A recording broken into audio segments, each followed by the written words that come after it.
Without a shadow of doubt, these two souls have met before, and it wasn't in this life. My name is Kamala. I'm an evidential medium, and I can instantly bring through past lives. This is a past life reading for Cassie Ventura. Trigger warning if you feel uncomfortable with uncomfortable themes. This is getting ready to heat up, so swipe out if it makes you feel uncomfortable.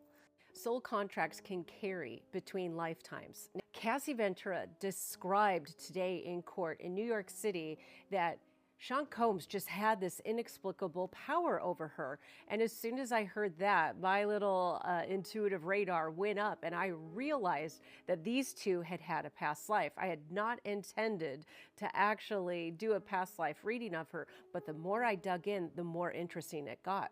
So in Sean Combs' past life, I saw that he was a middleman in the transatlantic slave trade, and that he was based in New Orleans. He would arrange the sales of humans. Just see how my throat gets tight, just even sharing this with you. So strange. Every time I go to talk about this man, I literally start having like weird pains. So Sean Combs was a broker of slaves. He did transportation, paperwork, delivery, and he negotiated between brokers in Africa and the European elites, and he was based in New Orleans. He used power, control to manipulate and profit off people. And so he came back into this life in order to evolve beyond that. But as you and I both know, he actually kept doing that, but through the music industry.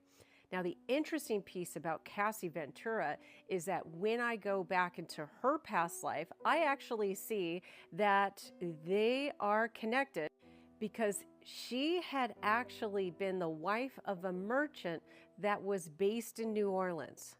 And she saw the way that Sean Combs in that past life had treated women. So many women back in the day were abused, essayed for the entertainment of wealthy men. And one of the ways that the old-timey like freak-off parties happen were in what were known as quadroon balls. And this is where white men were encouraged to match with other racial background women, and then they would do anything that exploited them. That's why in the current life, I believe, that Sean Combs had no trouble with a 92-hour freak-off party, because he's had a past life where it was way worse, and women truly had no rights of whatever race. And I do believe that she witnessed enough to know that even for slaves of that day, that what he was doing was unchristian and against the word of God.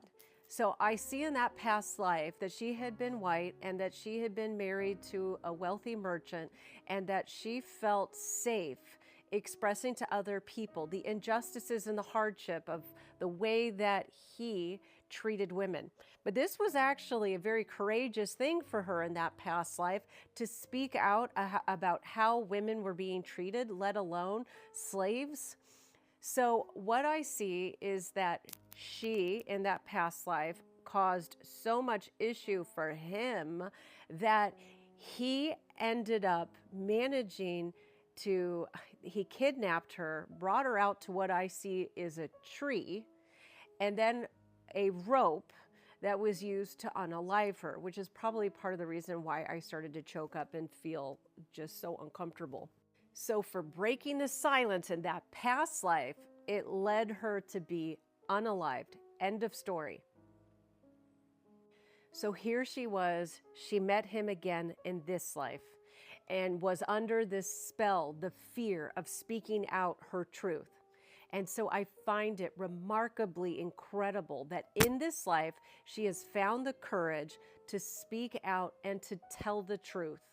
And you can see the truth is so dark with everything that she's been sharing, and the way it has been shocking everyone from journalists to the juror, as reported. So please understand that she, I believe, is actually making good on ending a karmic loop that she had with Sean Combs, and also with her own soul developing and understanding how to speak out and say her truth and to find justice. There's going to be a remarkable karmic break between the two of them. I just want to say I'm not here playing God, but I believe that she is actually learning that speaking her truth is what's going to set her soul free, help her heal, help others.